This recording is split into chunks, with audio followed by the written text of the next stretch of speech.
Death be not proud. Well, alright, you ignorant pigs, listen up, put down your crack pipes and your beer bongs. It's time for the Holy Diver Show. On today's show, we will be talking about Warhammer the Old World rumors. This will be the last of the rumor mill videos that I will probably make. Not to mention, I will give you the Imperial Fists showcase. Pimp Hands and Pimp Rides is the name of that army. Anyway, this year is getting a little bit long in the tooth, and it looks like Warhammer the Old World could be coming out next year.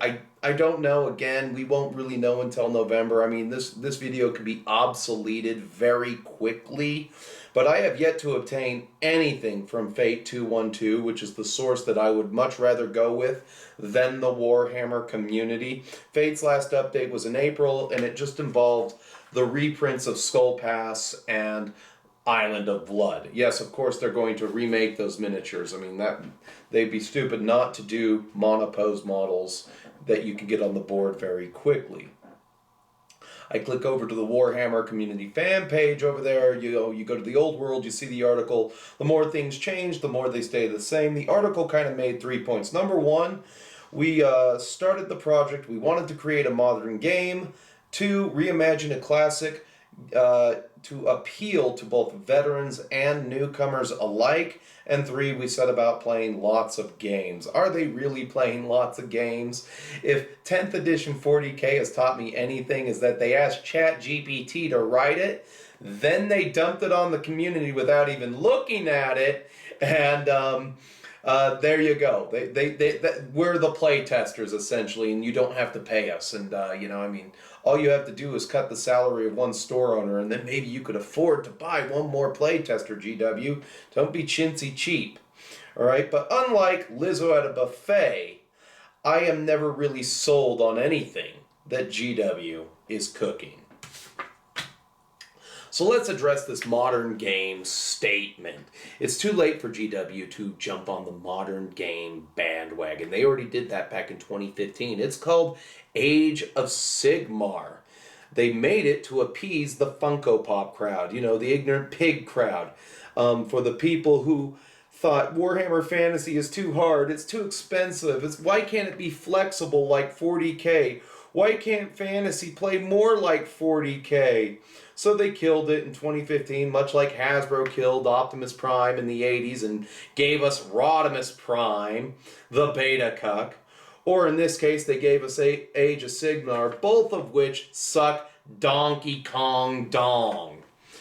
So they let in the Funko Pop crowd, and the quality of gamer has slackened, much like the jaws of every soy boy over the years. One person burned an army on YouTube. People mocked and ridiculed me and ratioed me into oblivion for saying anything, and the internet hates me. So in 2015, the very first Holy Divers Pit I ever did on the subject, I mentioned a boycott of Games Workshop. I also blamed the 40K community, not to mention the gamer-like consumer community, aka the Funko Pop crowd, and I also blamed other fantasy war gamers at the time. Probably not my best moment in retrospect, but hey, you just move on. You own it and you move on. That's what I did.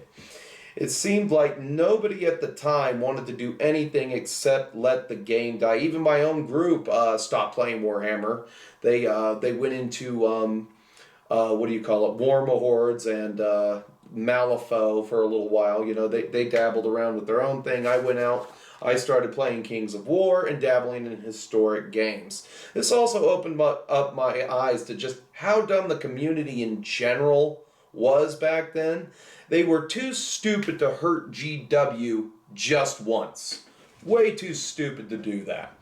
White trash was capable of crashing the share price of Anheuser-Busch from $68 down to about $54 was, I think, where it got the lowest. It's still sitting at about $55. The stock price has not recovered over the whole Dylan Mulvaney fiasco. But the alleged smart metropolitan suburban nerd was too stuttering Stanley retarded to kick GW in the wallet just once. They couldn't do it. They wouldn't do it. They're like, well, we have to play something from GW. you know? So this proves that most people in the community at the time were dumber than a second coat of paint. Some might even be mentally handicapped, at least according to the influencer Discourse Miniatures, aka the butt-clapping captain of the Bussy Patrol, aka Terry from Reno 911. Terry! Not to mention the Dylan Mulvaney of Wargaming. According to the butt clapper, most of these people are neurodivergent and they couldn't help themselves from buying GW product anyway. So it doesn't matter what GW does, they're still going to just hand over all the money to GW. Homosexuals do in the privacy of their bedroom. One of the things they do is called anal leaking, where a man's anus is leaked like this by the other person, like ice cream. And then what happens, even poo-poo comes out. The other poo-poo's out, and then they eat the poo-poo. You know, I will give a moment for you to all remove your palms from your faces on that one, you know. I mean, I really think that at the time, you know, I said nothing will happen to Warhammer Fantasy as long as you don't stop playing it. What did everybody do? And I'm guilty of this. I would have never stopped playing it. If I could get one game a month, that would have been good enough for me. But at the time, I'm going to say from 2016 to, I want to say about 2018, you know, those games were gone for a little while. You know, I couldn't get a game. I was very lucky if I did get a game of Warhammer Fantasy Battle. You know, that was all just Kings of War, historicals. You know, I went on and I did other things, painted other projects, I moved in the meantime, life goes on. I also don't expect much from the Funko Pop crowd, seeing as how they gave the butt-clapping captain of the Bussy Patrol influencer status. That should be enough to tell you that the Funko Pop crowd is dumber than white trash, or at least too dumb to tank the share price of a company just once. You know, the second part, you know, reimagining the game to appeal to veterans and newcomers alike, you know, you get one chance to release a game to rival 6th edition and 8th edition. Like 30K, which is a pretty solid set of rules from what I've read and everything. Warhammer Fantasy, I think, doesn't have to be for beginners. It does not have to be the game that you start with. You can make a game for the veterans and people will buy it. There's a $1 for every game that somebody might want to play in the GW backlog, you know. You just release X and you put this set out and then maybe you walk away from it and see how many you sell, you know, because again, I've always stated in other videos that you do not have to play every single game that Games Workshop comes out with. You know, I mean, I'm sure there's a couple of people out there who are just fine with a little bit of Necromunda and just fine with a little bit of Warcry, and that might be all they play in that. And they might dabble in 30K and they don't do anything else, you know, because they got real lives that they got to get to, you know. So, you know, if you make this game appeal to newcomers too much, you could end up making this game rival your second flagship product, which is Age of Sigmar, which is very doable. You know, I mean, if this game is actually really good and they put a lot of thought into it, like they did 8th edition, you know, I mean, you could end up in a Zucchiniberg situation, aka Zuck the Cuck, who invented threads, but what they didn't tell you was that it was just a stock grab. He builds threads, they pump the stock, he dumps the stock, and then a lot of people get stuck holding that bag because Threads pulled a user off Instagram. If you're on Threads, you're not on Instagram. You know, so I mean, you got that kind of dichotomy sitting there, you know. If I were GW and I would bring back a version of the game that combines the best elements of 6th and 8th edition, the best elements, working off the skeletons of both to rebuild it from the ground up. You know, you don't need a 6th edition is a way shorter version of the rules. I mean, I was reading through the book the other night and everything, you know, but you can see where they've gone, you know. I mean, they don't even address a double charge in the 6th edition rule book at all. You know, they just show examples of what certain charges look like, you know. I mean, it was pretty common sense, but you can't expect people to have common sense anymore. You know, well, I'm going to double charge your unit. I'll just engage both units as evenly as possible when I put them on the one unit. There you go. it doesn't really talk about that, you know. Whereas in 8th edition they do. You split it right down the middle. You know, or if it's accidental, you contact, and that's kind of where you stay until you do a combat reform after a combat has been fought. So, you know, one thing I liked about 8th edition was the close combat. You always fight in 2 ranks. That was actually a really big improvement over 7th. Yeah, the game, the second thing that I liked was that the game kind of focused on a couple of big units, and then you had your smaller units, your chaff elements, and you had to draw up lines of battle based on where your 2 primary Ork hordes were going to be, or at least that's how I had to play. Or some people, they might have ran 30 guys. They had some cavalry over here, and then another 30 guys, and then they had a couple of sorted war machines and some fast cavalry, you know, depending on what your army's going to look like. The third thing I really liked about 8th edition was the warfare of maneuver and the non-rigid movement system. I mean, you compare the 8th edition system to the 6th edition system, huge improvement from the editions right there. One thing I hated about it was steadfast and stubborn and the reroll. That was a double-edged sword. You know, a lot of people hated that and everything. So, you know, that was something to watch out for.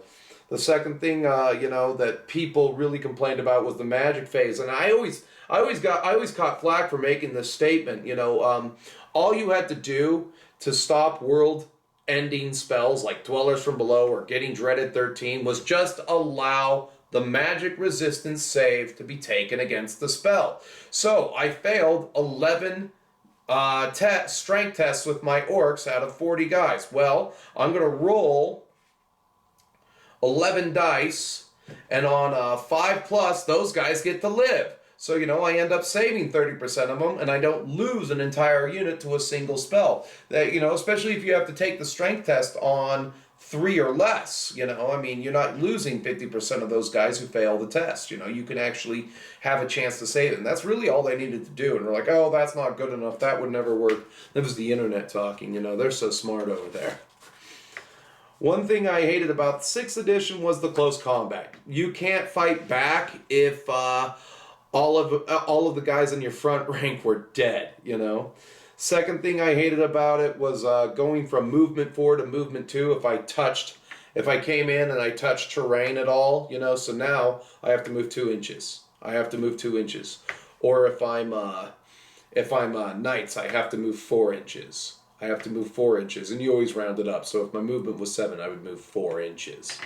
You know, I mean, that was annoying. As a matter of fact, that was so annoying. Most 6th edition battle reporters just FAQ'd it to, you can move 4 inches. You can't march, but you can move 4 inches through the terrain. You know, even over obstacles, just to make it less of a hindrance, you know. The thing I hated most about the game of 6th edition is that it was psychology everywhere. Take a fear test, take a panic test, run away.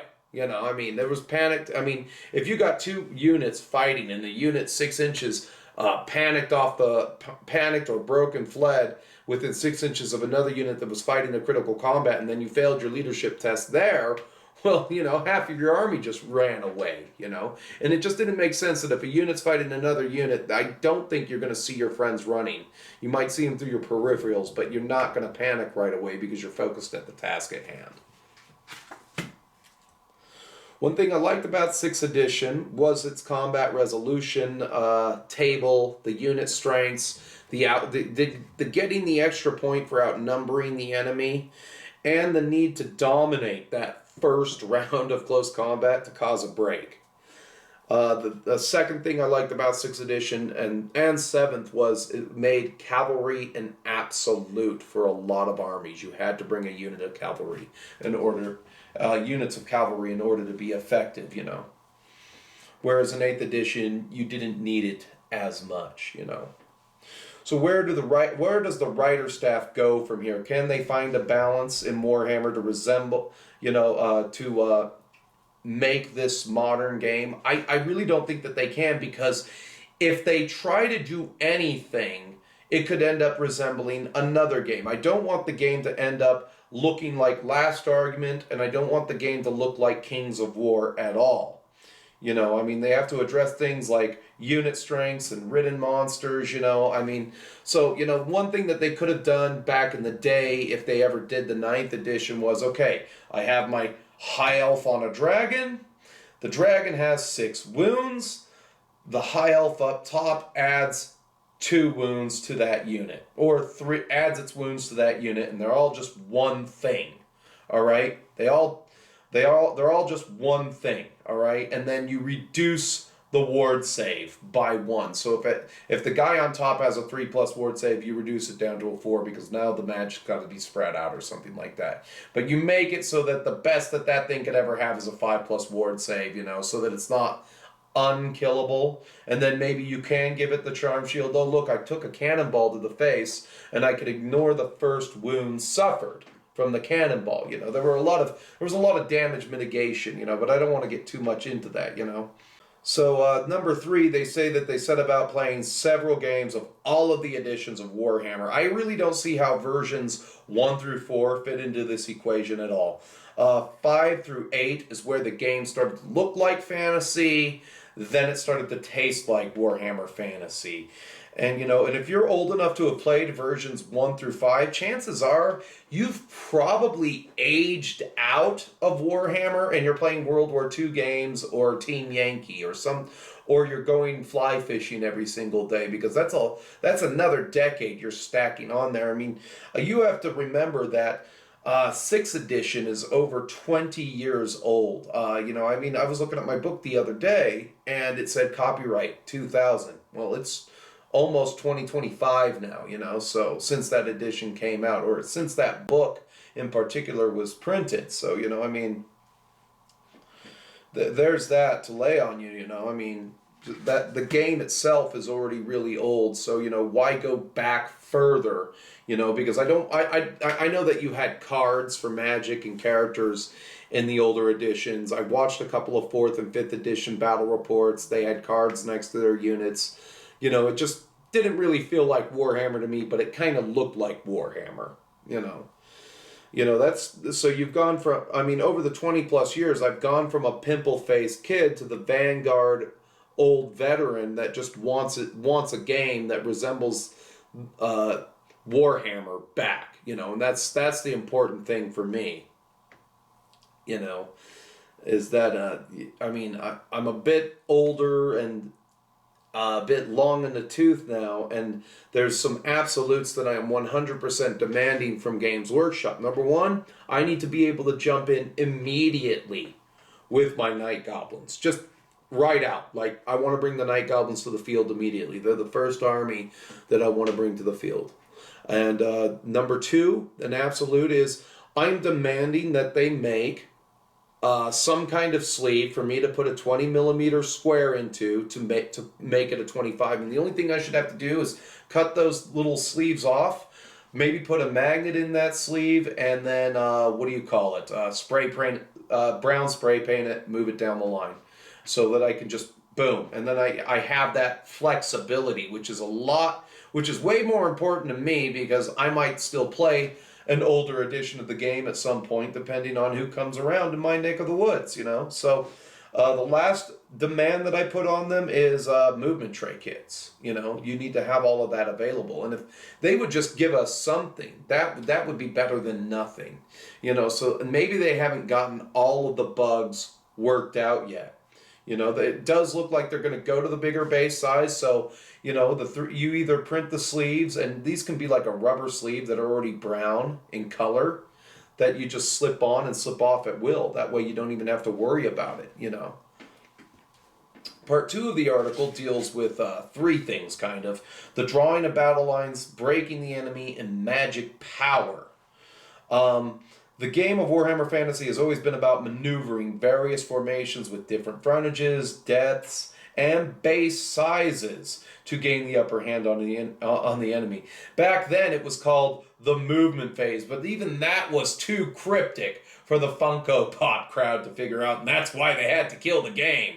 It was too hard to learn the nuances of the movement phase. There are a lot of people out there who have made videos on why they killed it, you know, and I just don't think that any of them hit get that video right. You know, I think that some of these people weren't there at the time, and even if they were, they're British, and who cares?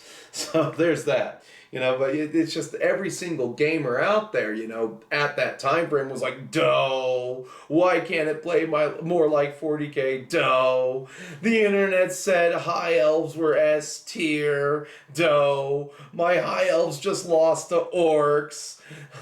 Doh, it's too hard to maneuver formations around and worry about flanks and frontages. Doh, HD and his greenskins are a bunch of dicks." So the article states that the game encourages players to field varying unit sizes, frontages, and formations. That's like saying that's like going around the corner and me seeing the white trash woman talking to the other white trash woman. "I take care of my kids." Well, you're supposed to take care of your kids, you bleeping retard. You know, and they talk about CQC, and it'll encourage different formations, etc. But they mention models in the fighting rank, not in base contact, being able to fight, still getting the chance to fight. So I don't know what this is going to entail. Are they going to get rid of the corner to corner system? So if I have some units here, 2 units on 1 unit, are they going to get rid of the corner to corner system? You know, because I'd only have X amount that would be able to fight that 1 unit. Are they going to get rid of that? I really don't know. So if they get rid of that, it seems like they're trying to streamline the game so that you'll always know the set amount of attacks. And let me give you an example. Let's say you have 18 high elves, 6x3. That gives, and they always have 2 ranks of attacks, and the spear gives them an extra rank of attacks. So you got 3 units in the fighting rank. You add a champion, that's 19 attacks. You take out 1 guy and you add a hero, that goes to 21 attacks, 3 of which have to be rolled separately because I'm sure the noble has a higher weapon skill, higher strength, or maybe even a magic weapon, so he has to be rolled in a different pool. You know, so I'd still prefer that if they just go with the corner to corner system there. This doesn't change anything except for the set amount of attacks. You can't go to a set amount of attacks because, you know, corner to corner is kind of what fantasy does. You go to the set amount of attacks, I've already played that game. You know what they call that game? They call that game Kings of War. All right, now if I have a horde of orcs and all of the units in Kings of War have a set amount of attacks, and if fighting ranks have a set amount of attacks, well, the game just kind of resembles Kings of War at that time. So if I charge you with a horde of orcs, I got 25 attacks. Let's say I double charge you with a horde of orcs, which is 10 orcs, 10 across. Well, now I've got 50 attacks. You know, so you know, going to that kind of a system, you know, that just kind of defeats the purpose. You know, where it's like, okay, I need to move my character in the unit, and then I'm going to do a leadership test to move my unit forward so that it can move 4 inches because I moved the character inside of the unit, you know.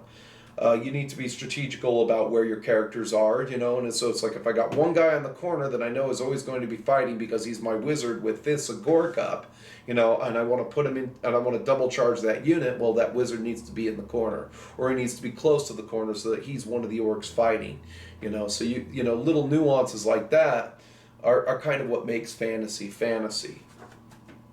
you know. So if I go back to our 18 high elves, and let's say I double charge you with 2 units of 18 high elf spearmen, each with a noble, well, that's 42 attacks, 6 of them that have to be rolled separately. You know, so those last 6, okay, I got to roll the noble for the sword of might. I got to roll the noble for his great weapon, or for the let's say he has the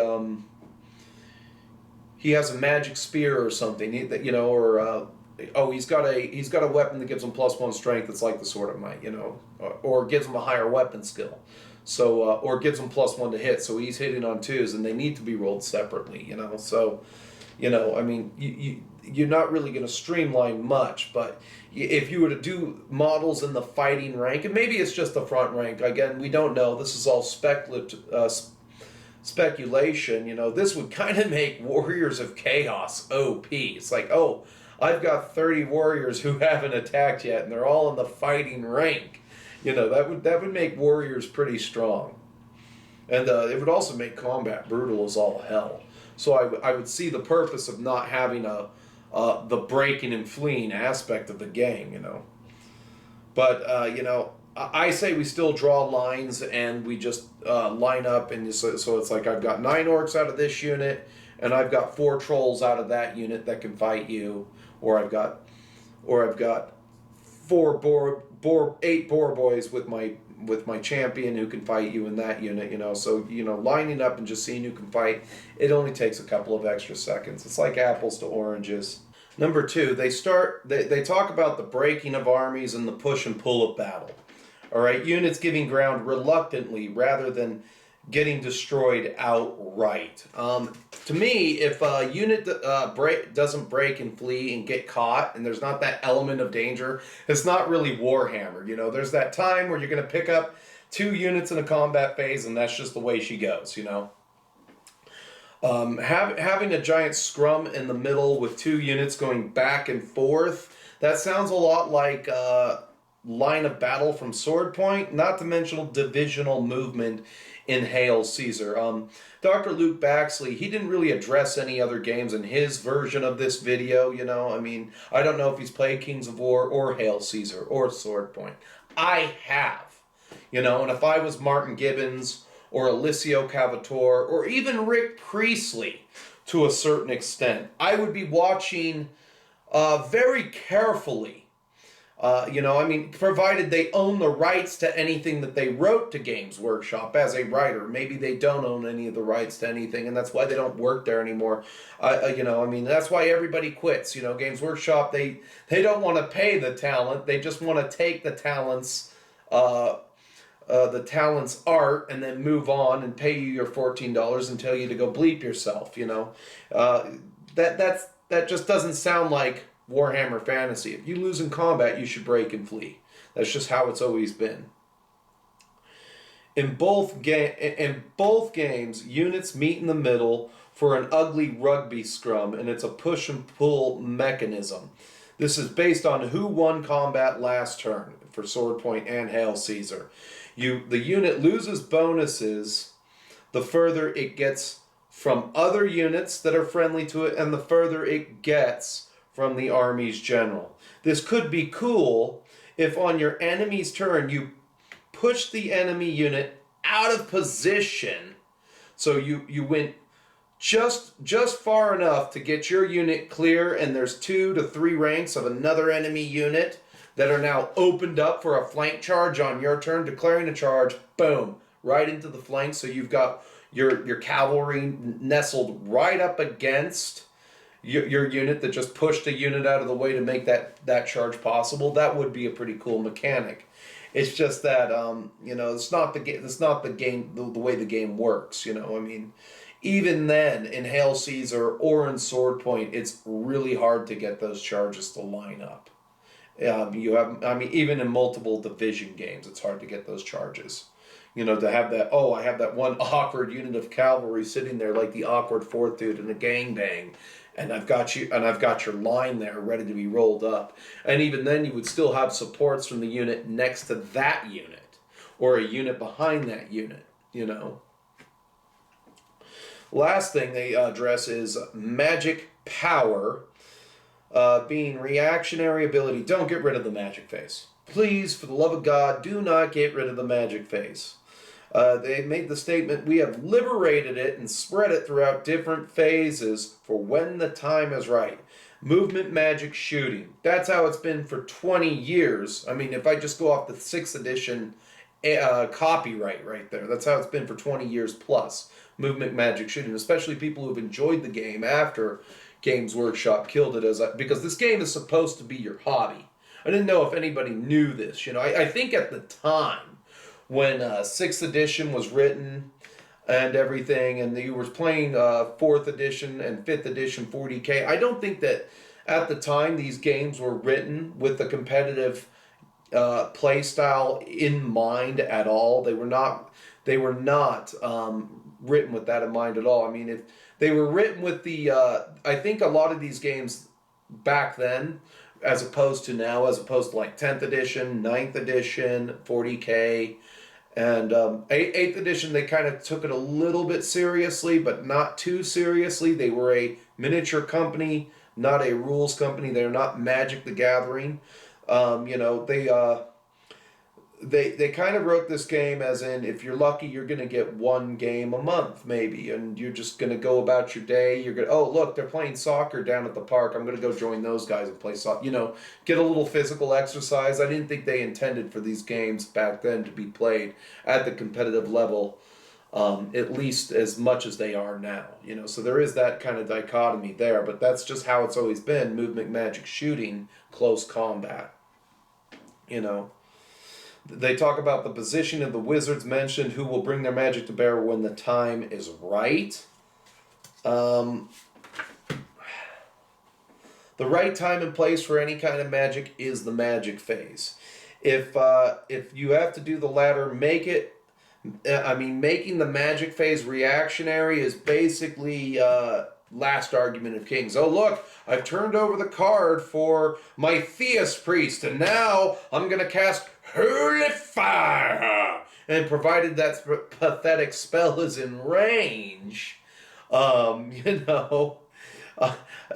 can actually do some damage. But so far, Holy Fire has never done anything for me in that game just yet. So I say don't change what works. Keep the game traditional. Keep the magic phase in the game and everything. It's the Winds of Magic was a huge improvement over the Dispel Dice generation of level 1 wizards. You get 1 Dispel Dice, you get 2 dice to cast, and if you're a level 2, you get 3 dice to cast, and you get 1 Dispel Dice, and if you're level 3, you get 2. It was a huge improvement. So, I that's about all I really wanted to say about this. I wanted to get this out there just before September and everything. So without anything else to say, let's just go into the showcase and wrap up the show. It's a nigga in a purple suit. Who are you?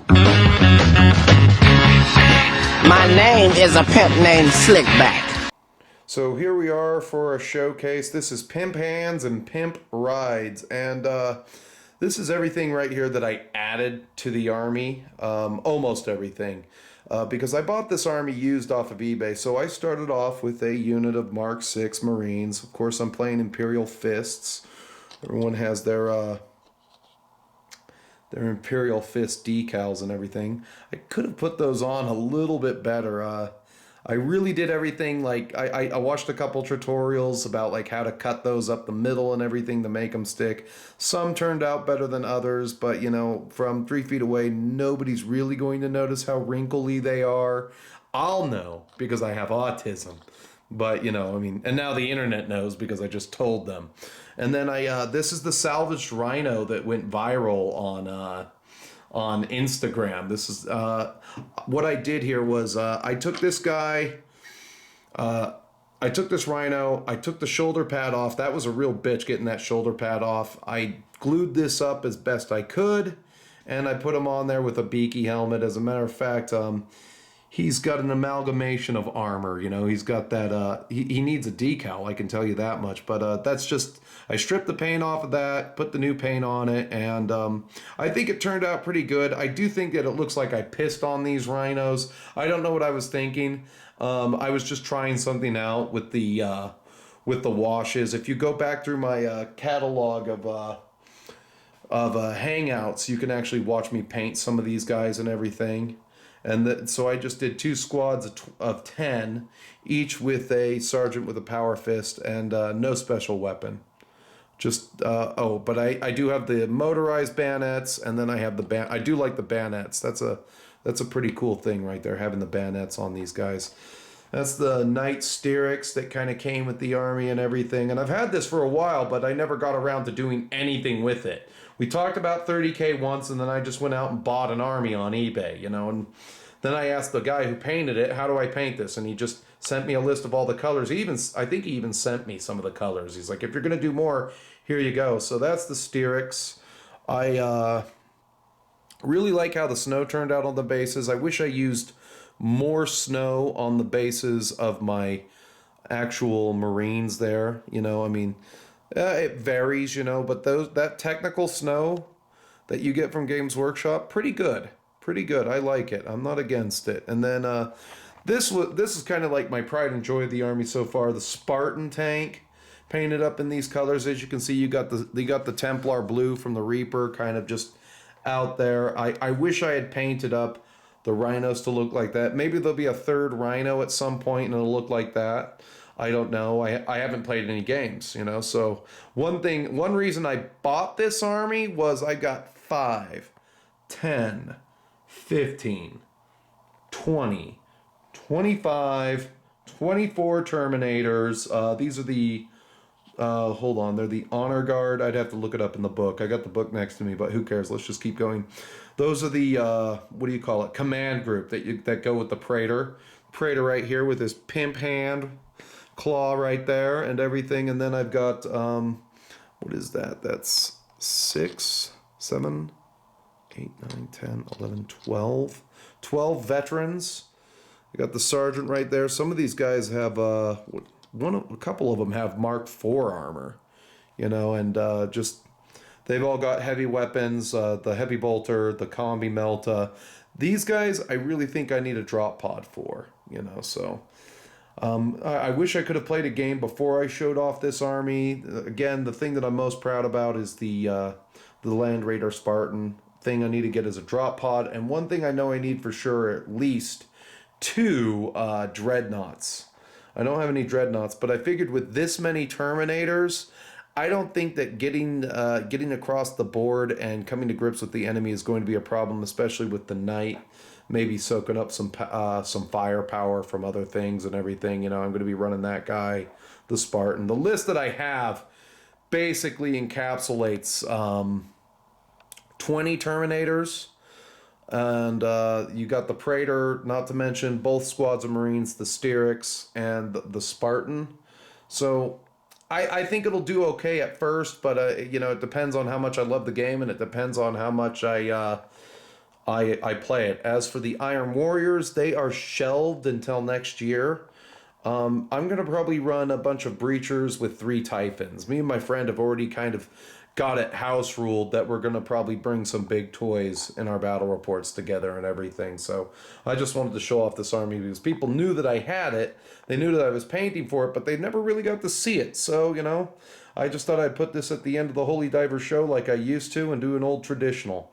And then just for fun, well, since it's out on the other side of the table, I thought I'd just show off my 1,000 point Ork Army currently. So I've got a War Boss, 10 boys, 10 boys, 3 Mega Knobs, 3 trucks, and then I've got 2 Death Dreads, 2 units of bikes, and then I've got the Gretchen squad over there. And this list has done pretty good in the 2 games that I've played with it. I have to actually edit those battle reports and get them up on Patreon, and then release the next video over on what do you call it, Rumble. But there are 3 battle reports in the Crusade available on Rumble, so that's just a little housekeeping right there. But you know, I really wish that everything in the list was dropped by 10 points, because that would free me up to bring another war boss, a boss in mega armor, to kind of give them a buff and put another threat on the field. I do think that the Orcs are a little bit overpriced, but we'll see. There's an update supposed to be coming out at some point. Well, that is about it, Internet. That's all I've got for you today. I hope the Holy Diver show was just long enough for you to get some enjoyment out of it. Next Holy Diver show, probably going to deal with when is the right time to sell an army. It'll be an eBay collector's guide. I know I get a lot of requests for those types of videos and everything, so look forward to that. A little bit of housekeeping. October is just around the corner, so look forward to the Monster Fest videos. I don't know how I'm going to handle the release of those videos. I just know that most of them are going to be available on Patreon right away. And then each week of October, I will simultaneously release one on YouTube, one over there on Rumble. So if you really want to support the channel, go over and subscribe to my Rumble page. That is the official home of most of my battle reports. If you want the latest battle report in the Crusade that I'm doing right now, Rumble's the place to find that. There are 3 Crusade battle reports available on Rumble right now. So if you want to support the channel, follow me on Rumble. And then if you want to shoot the shit with me or talk to me, or hey, have any questions, on how do I paint this or what I'm doing, and you want to get my bench updates, Instagram DMs are the best way to get in touch with me. So if you're not following me on Instagram, you've got no way to talk to me. I will answer your comments in the comment section though. So anyway, as you know, YouTube has many features you can use to interact with me. You can like the video, dislike the video, comment, or subscribe. But until I see you again, keep playing, keep fighting, and stay metal, my friends. Even you, puppy dog. Hey, you need to grow a sack!